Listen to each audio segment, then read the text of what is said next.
I want to follow up on the video I posted yesterday where Victor left us a negative feedback. So the way things stand right now is Victor realized that he did wrong.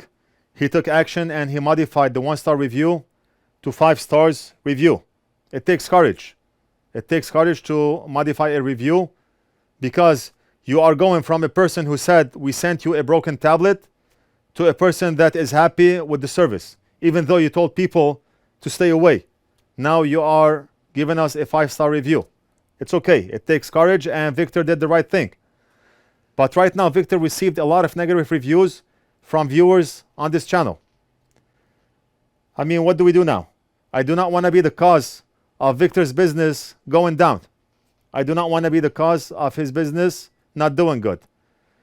I think the best thing to do on our end is to retract any negative review that was left to Victor and just give him another chance. Victor learned a lesson, and we all make mistakes, but he was too quick to jump on to leave a negative review, and I'm sure he's not going to be doing it again in the future. So anybody who left a negative review for Victor, please just retract that review and let things go for now.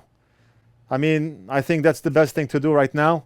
What I did on my end is I ended up blurring the ticket information from yesterday's video, and I just ask you to retract and remove whatever negative feedback was left for Victor. That's it. We're going to end it right here, and I will see you again in the next video.